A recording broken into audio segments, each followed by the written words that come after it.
Welcome to the Success Sensei podcast for anyone interested in success, happiness, and balance. We'll teach you how to be a black belt at life. And now, your host, former professional fighter, multiple world champion, entrepreneur, and investor, Robert Devane.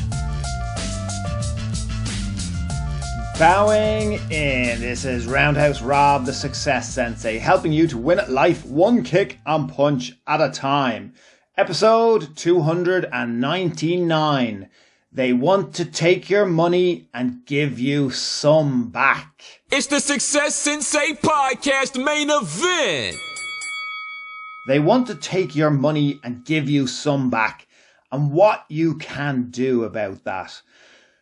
Let's address the white elephant in the room. What the hell has happened the last 6 months? I looked it up, and the last episode I published as a podcast was April 7th, 2022. 6 months ago.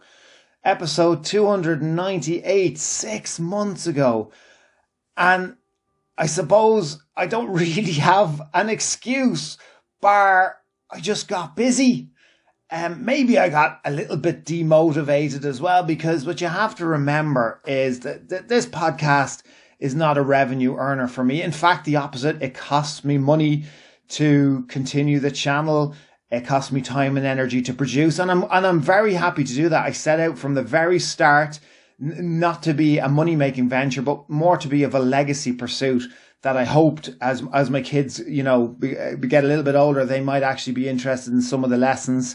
It's kind of like the Superman story where he's left lots of video and kryptonite or video footage or from his parents. So should anything ever happen to me, there's a legacy of stuff for my kids to listen to, and hopefully nothing happens to me and they'll still listen to it. Or maybe I'll forget some of the lessons myself, or maybe they'll just be interested in this particular moment or window in time. So apologies is basically what I'm trying to say for taking 6 months to release episode 299. But I'm back. I've written in all that 6 months. I haven't not been thinking about the podcast. I've actually written so much stuff that I wanted to discuss and so much to talk about, because even though, 6 months can be a long period of time to some people, a short period of time to other people, depending on which side of Einstein's theory of relativity you're sitting on at this particular moment in time. But it seems to me that the world is continuing to just get stranger and stranger and stranger. And no more so than in the markets and in the financial spheres. And that's what I want to talk about today. That's what this episode is about. They want to take your money and then give you some of it back. So what exactly is going on? Well, basically, it's all about inflation. I'm sure you've heard this word being bandied around absolutely everywhere. Everyone's talking about the price of things going up, the shortage of supply. They're talking about energy crisis, cost of living crisis, inflation. Sells lots of news. It's attention grabbing. Everyone's hanging on, waiting to see what's going to happen.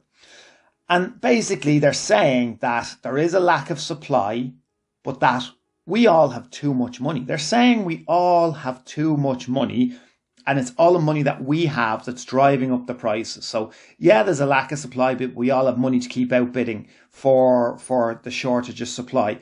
And all the stats go to show globally that there's more money on deposit than ever. There's more money sitting in banks and financial institutions and investment vehicles than ever before in history. So they've come up with the master plan. The way to curb inflation is to take as much of the money away from us as they possibly can. Because if we can't spend, we can't drive the prices up. So obviously they're completely not thinking about the lack of supply, which is a major factor. But they're reckoning, and their model is if they take as much money off us as possible, it will curb spending and inflation return to normal rates. So how are they going to do this? Well, the main one that they're doing is with mortgage rates, interest rates. And this is happening globally. So this is happening in this country, Ireland, in England, in the US. This is happening around the world.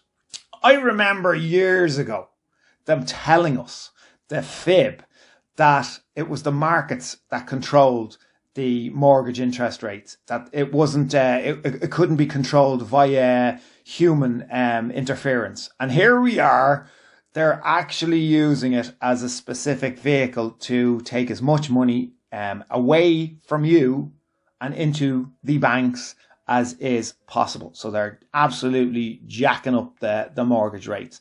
So the ECB is the one that I suppose I'm more concerned about, because it's the one where I'm based. But I mean, wherever it is, I'm not sure what it is in your particular region. But the ECB, the European Central Bank, are raising rates to curb inflation. So they want to take as much of your money. And they're doing big jumps, as I'm sure you're well aware. Yes, if you don't have any mortgage, then you're possibly thinking it doesn't worry you so much, but it is also preventing you from renting and from potentially purchasing your own home in the future as well. So you are affected whether you have a mortgage or not. It is very important. So they're trying to take as much of your money away from you via mortgage interest rates. But, and it's a massive but, there is a cost of living crisis, and there is a cost of energy crisis going on right now.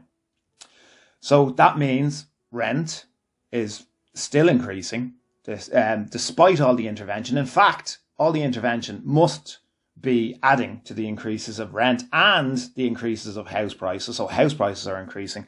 Produce is increasing. Maybe it's to do with COVID. Maybe the post-COVID supply issues. Maybe it's to do with Ukraine. Maybe it's to do with all kinds of conspiracy issues. But either way, produce and logistics are becoming more of a problem. And of course, that's linked to energy, fuel crisis. And again, the reasons for it could be many. You might believe different theories. It's irrelevant. It's the results that matter, and that is that fuel is becoming more and more expensive. It absolutely does not feel like a secure time to be purchasing any type of fuel, petrol, kerosene, diesel, whatever it is. And all of those things are required for the manufacturing of pretty much everything and the transporting of pretty much everything. So it's linked. So all of this stuff is going up, which is putting all households under pressure. And they're trying to take more mortgage and interest rates, are trying to take more of your money away. So then they feel sorry for all of us, and they realize the cost of living is a thing. So then they create these budgets to try to attempt to drip feed us back a little bit of our own money that's being taken from us in larger amounts, to make us feel that they're doing something. And they're very proud of all of these budgets. They're very proud of talking about the tax measures that they're going to introduce to alleviate some of the pain, some of which, by the way, never actually comes to fruition. They love to talk about it. They love to paper never refuses ink. So they like to talk about things that might never happen as if it is going to happen. And then everybody believes that it is in place and it's never actually come true. It's never actually happened. Or the stipulations and the regulations and the way it actually works means that it's prohibitive for that many people that it actually doesn't work and it doesn't do what they were advertising and boasting that it was going to do in the first place. So they're trying to drip feed you back a little bit of money to make up for it. So is it one thing or is it another?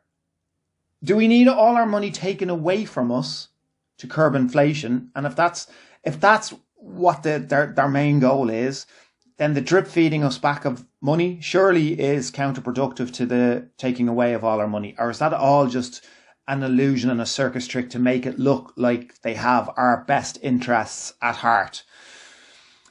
You know, they would rather design budgets that drip you back some of your money and hail it a success. And again, it probably sounds like a very anti-government rant, but it's hard not to be looking at these things in a very skeptical manner, because there's a lot of shadiness, a lot of stuff that doesn't make sense, a lot of stuff that leaves you scratching your head going, why is this happening? Who is running this? Has anybody got any of this clearly thought out? Is there a master plan, or is it just immense incompetence? That's a very hard question to answer.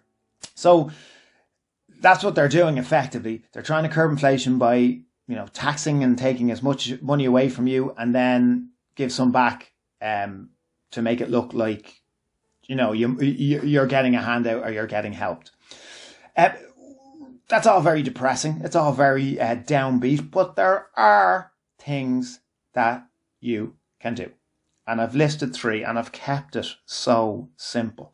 So I don't want any hate messages saying that's extremely simplistic. It's designed to be simplistic so that it's not overwhelming.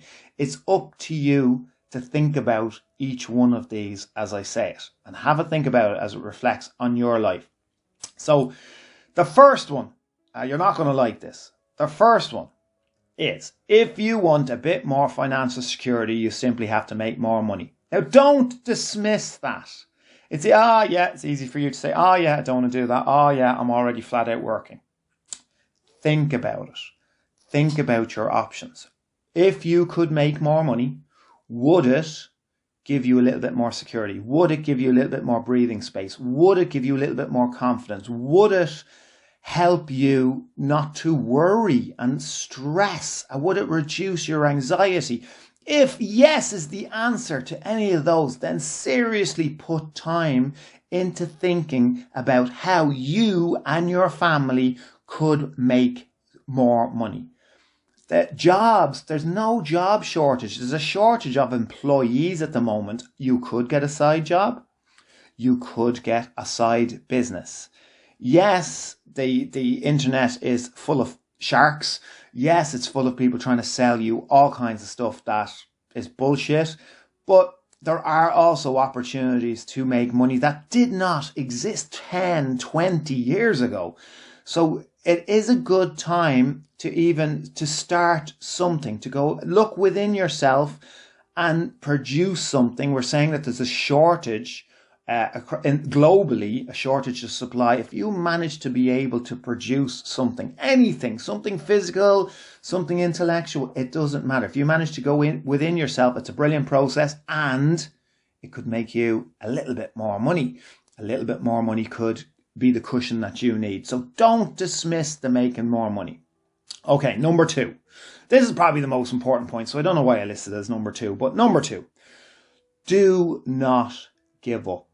Do not become disillusioned. Do not lose faith. Do not feel helpless.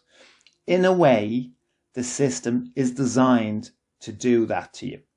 If you believe it's rigged, or you believe it's not, either way, you can still carve your life, but you can't if you give up.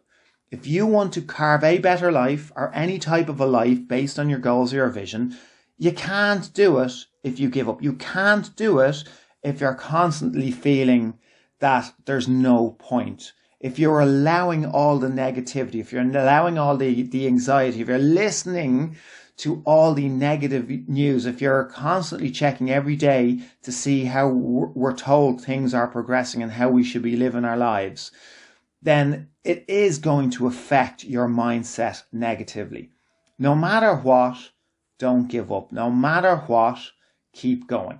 No matter what, don't lose faith. Don't feel helpless. And unfortunately, society is going to be broken down into the 2 different types of people. People that essentially feel that there's no point, and people who are going to feel that, they're going to create more opportunities for themselves. And it's as simple as that. And you do have a hell of a degree of control over your mindset. You do have a choice as to which side of that fence do you want to be on.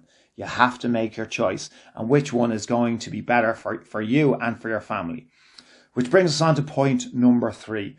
Focus on exactly what you want and carry on regardless. Nothing changes. Focus on exactly what you want. If you don't know what you want, sit down, take the time, figure out what you want, not what other people want for you, not what you think would impress others, nothing like that. What you want. Focus on what you want and carry on regardless. Now, speaking, this is the last one. This is a bonus thing we'll talk about, mindset, and just this particular point in mind. Everybody, don't think there's anybody that hasn't heard, you will own nothing and you will be happy. That's being quoted by absolutely everybody when any new regulation comes out, when any new thing comes out about, cashless and about landlords leaving the market, or about whatever it is, people quote, oh, you will own nothing and you will be happy. So a lot of people have given up trying because they're thinking, well, if that's the way it's going, and they're listening to the media and they think they're not being affected by it, but subconsciously you are. It can remove your drive, it can remove your ambition, it can remove your motivation, your energy. So people are hearing, you will own nothing and you will be happy. So they've given up trying. Instead, what about purposely going out and owning more? Make it even harder for them to remove everything that you have. Continue to amass what it is that you want or what it is that you're after. And I'm not necessarily talking about material possessions. Obviously, we've mentioned in the past, it could be things that you wanted to do or to experience as well as things that you want to own. But material possessions are a part of it. We all need stuff. We all need things. We all want stuff. We all want things. So I'm not going to look down on anybody who has lofty goals of ownership, especially if it's not detracting from anyone else's ownership or goals. So to try instead thinking about, if that's their plan, you will own nothing and you will be happy, then maybe try instead going out and actually owning the things that it is that you want instead of giving up. It's just a shift in mindset, and it absolutely is an option for you. Remember, we all are stronger than we believe we are. We all have a lot of the tools already. It's just about accessing them. It's just about thinking right. It's about shaping your environment. It's about controlling the things that you're able to control. It's about staying positive. It has been a really strange last 6 months. I do see post-COVID a lot of people being negatively affected, because it seems like it's from one thing into another. It's from COVID, the couple of years of COVID to energy crisis, cost of living crisis, war in Ukraine. It's like you're not getting a chance to catch up on yourself or to breathe. So it's very important that you do just that. It's very important that you do catch up on yourself and you do breathe and you do maybe shut off from any negative external influences and focus on yourself and your loved ones. And I guarantee you will feel better. I guarantee you will come up with some of the solutions. If you can create a positive environment around you, it makes life a hell of a lot easier to concentrate on exactly what it is and to go after what it is, regardless of what's being said or what's being projected. I hope that's given you a little bit of motivation. Again, apologies for such a long delay in producing this podcast. Each Wednesday, there's going to be a new episode coming out to you, and I absolutely would love your feedback. It does give me motivation. I would love your reviews. I would love your shares. Let me know that you listen, and I'll talk to you next week. Thank you for listening. I'm Roundhouse Rob, the Success Sensei. Life is a fight you can enjoy and win. Bowing out. This has been the Success Sensei, fighting the winning fight. So add us, subscribe, like, and comment. Keep those hands up and keep moving forward.